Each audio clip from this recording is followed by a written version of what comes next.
Hi, I'm Mike Lane and I'm a Senior Consultant with AZTech Training and Consultancy. In this short presentation, I want to introduce you to my AZTech course that prepares delegates to sit the Project Management Professional Examination. The Project Management Professional Accreditation is often called out as the PMP. Indeed, having these letters after your name can be a defining point in your career, as it may open doors leading to opportunities and promotions in the growing field of project management. The PMP accreditation is awarded by the Project Management Institute, and they are often referred to by the initials of their name, the PMI. They are a non-profit professional organisation for project management. Today, there are over 800,000 PMP certified individuals working in over 200 countries across the globe. So clearly, this accreditation is widely recognised. However, achieving PMP status is not easy. A PMP will have passed a very tough examination that uses a 4-hour, 200-question multiple choice test to determine an individual's knowledge of the field. Indeed, the PMI provide a separate framework that companies may use to benchmark their level of project management competence. This framework measures project managers within an organisation based upon 3 pillars: knowledge, performance, and personal behaviours. If a project manager has achieved PMP status, they are deemed to have achieved knowledge competence. So what is the PMP examination about? What knowledge is being examined? The PMI produces a book every 4 to 5 years called The Guide to the Project Management Body of Knowledge. This book is often called the PMBOK, and it is currently in its 6th edition. The examination explores a lot of the material presented in the book, as the book contains a compendium of the generally accepted practices of project management. That is, practices that are performed on most projects most of the time. When you think about it, that's a very broad set of possible work practices, especially when you consider that the book is covering all industry sectors and project types. It's my view that because the book is so broad, I believe it is very difficult for somebody to just read it and then sit the exam. The exam is exploring a candidate's knowledge of 5 types of management work that they need to perform during a project: initiating project phases, planning them, managing their execution, monitoring the project, and closing out phases.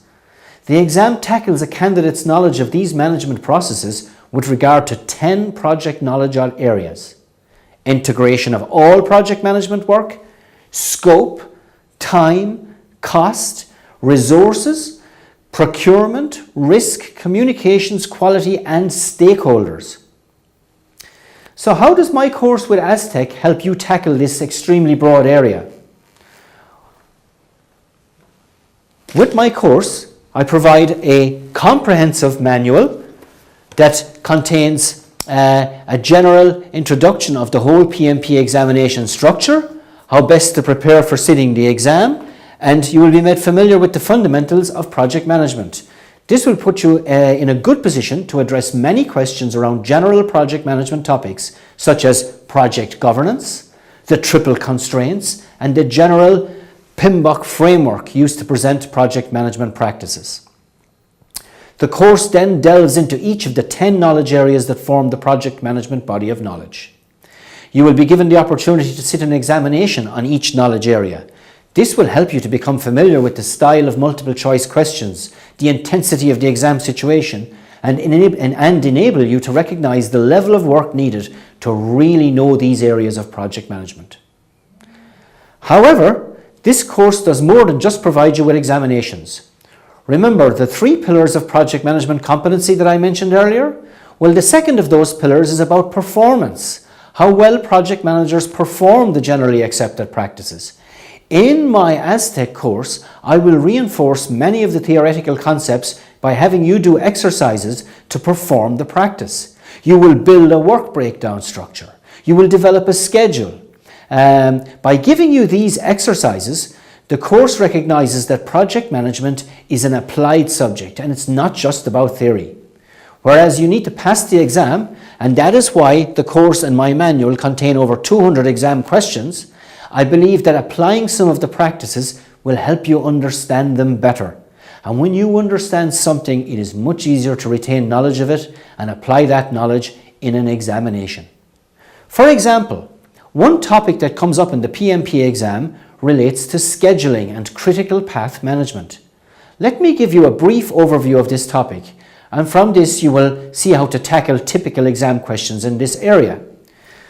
Let us consider a project that has 6 activities. To keep it simple, we will list these activities and their associated activity attributes, their duration and their predecessor. So you see we have activities A, B, C, D, E and F. They have durations of 10, 5, 3, 11, 6 and 4 weeks respectively. And as you can see, A does not have a predecessor. That means that A comes first. What we are going to do now is we are going to draw the network diagram to show the dependencies between these activities. The diagram we will use will be called an activity on node diagram, and it has a format as follows. Activity A is first in the first node because it is a predecessor to activity B, that is the next node. Following that, we have activity C following B, and as you can see, C is the predecessor to both D and E, which means we draw D and E coming out of C. And finally, D and E are predecessors to node F, so that is the final node. And as you can see, you have a very clear visual representation of the dependencies in the project, and this is what we call a network diagram. Now, in the critical path method, we actually take the notion of the activity on node structure and we apply to a particular type of node in order to arrive at the critical path. This is called the critical path method, and a number of PMP exam questions will be asked based upon this method. As you can see, I have the same activity on node diagram here. A, B, C, D and E follow C, and we have F. What we do now is we insert the activity duration at the middle top section of each node. So just taking my marker here, we see activity A is 10 weeks, so we put 10 here. Activity B is 5 weeks, 5. C is 3 weeks. D is 11 weeks. E is 6 weeks. And F is 4 weeks. So that is the introduction of all the durations to the project. We now are going to conduct a forward pass, inserting the early start and early finish for each node. So the very first piece of work on the project, activity A, it begins with 0. That is the earliest it can start. We add its duration, which means that its earliest finish is 10 weeks. The early start of the successor is equal to the early finish of the predecessor, so that means that activity B begins with 10. Adding the duration, this comes to 15. And we pass through the network like so, going 15 plus 3 is 18, 18 plus 11 is 29, 18 plus 6 is 24. Aha! Now we have 2 nodes going into 1. But of course, activity F needs to wait until both nodes are completed, so we take the larger of the early finishes to become the early start of F. So that is 29, and then that means that the final early finish of the last node F is 33. We now know the project duration. It is 33 weeks long. This brings us to the next section of the critical path method, where we are going to do a backward pass. To do a backward pass, we are going to start at the final node, and we're going to put in the latest that that node can finish, which of course has to be the project duration since it can't go any later. So 33 is put in as the late finish of activity F. We then subtract the duration of that node or that activity from its latest finish in order to get its latest start.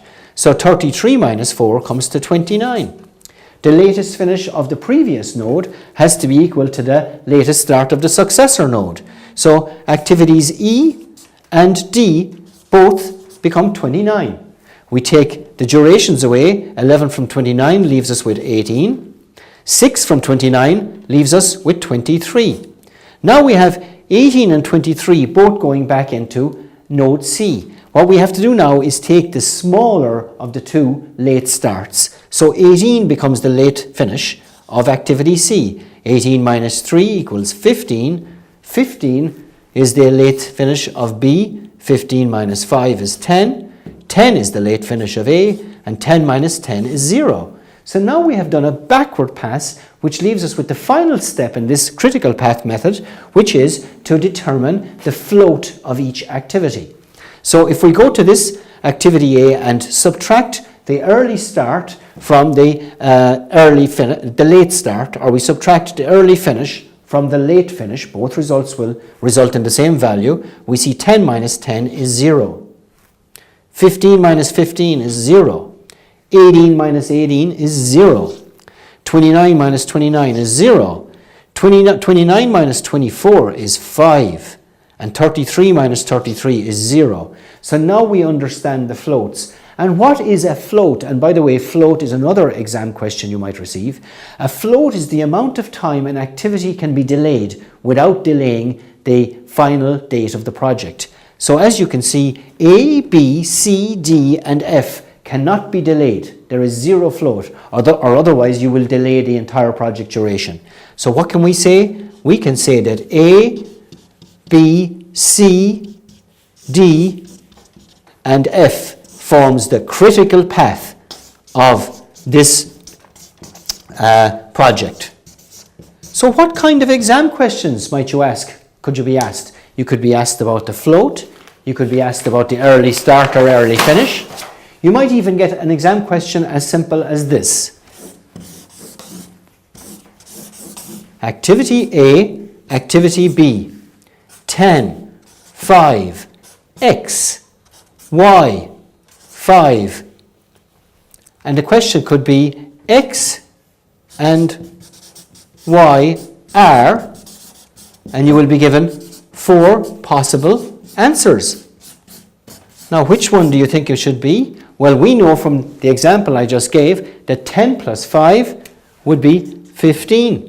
And then that would mean Y is 15. And if one of these 4 answers is 15, then it sounds like that's the correct answer. Or is it? It depends upon whether you are using the 0 method for critical path or the 1 method.